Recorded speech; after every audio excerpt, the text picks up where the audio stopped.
A gut-wrenching end for the men's team pursuit campaign. Lisa Carrignton's quest to be the best gathers steam. And David Letty shines in debut but falls short of the podium. Welcome to Focus Sport. This is the Olympics News Wrap.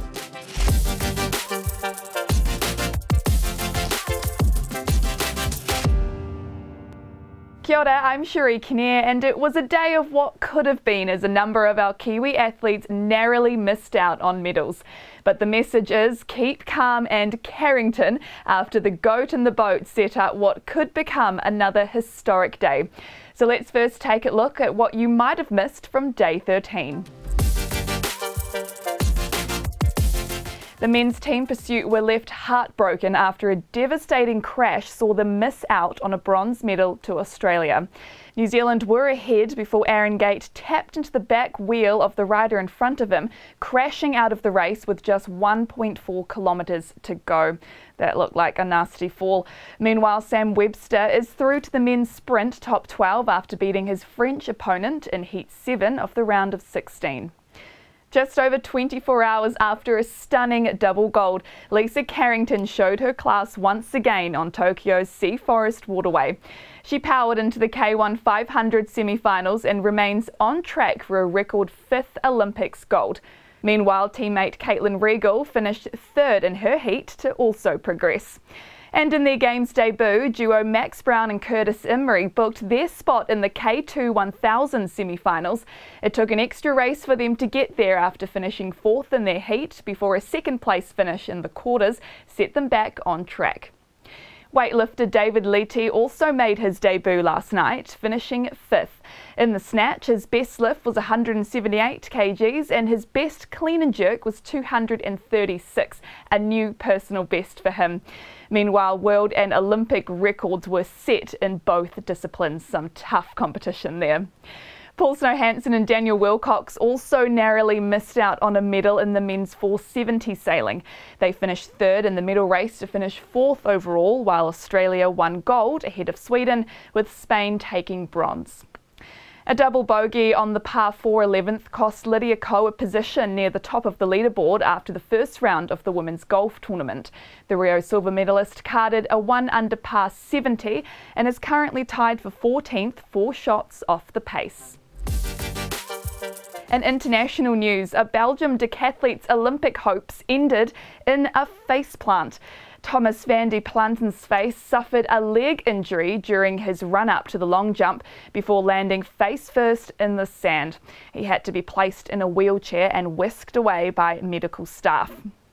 What was described as a chilling synchronised swimming routine from the Russian Olympic Committee wowed the judges to see them claim gold. The duo's speed and coordinated moves gained a combined score of 195.9079. And 3 teenagers dominated the women's skateboarding.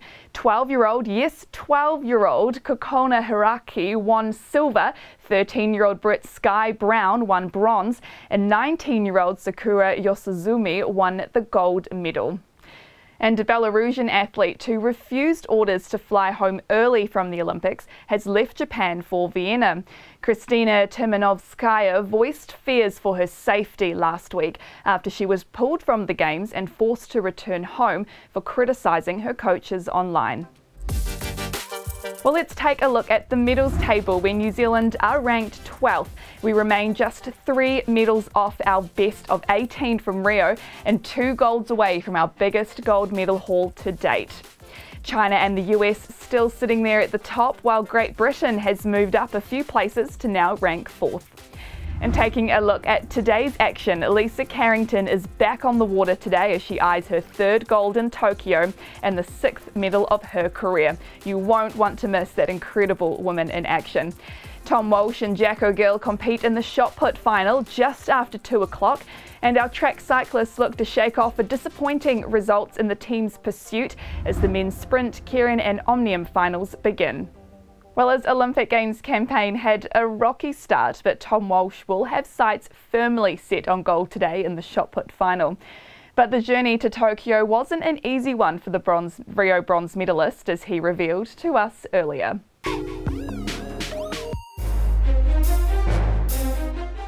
one thing we decided as a team that, I needed to get away and start competing internationally again against the big guys. And, the first 3 or 4 comps weren't the greatest.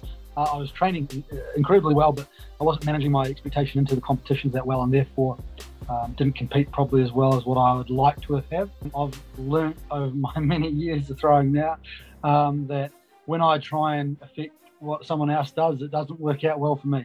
So I've got to try and just take care of myself. And if I'm in 23 metre shape, then that's all good. But and someone's in 2350 shape or 2250 shape, I'm not going to affect them either way. And especially Ryan and Joe, they will throw what they're worth. And so whatever I do, I've just got to look after myself, and because I know for a fact they're going to look after themselves.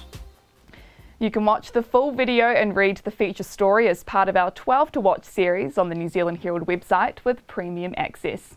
And while you're there, the New Zealand Herald has you covered for all the action. Stay up to date with when the New Zealanders are competing with our real-time Kiwi Games tracker and interactive schedule. Plus, you can catch live commentary of key events on News Talk ZB, the official radio broadcast partner of the Olympic Games, Tokyo 2020. We'll enjoy day 14, and I'll be back tomorrow morning to wrap all the news and more. I'm Cheree Kinnear for Focus Sport.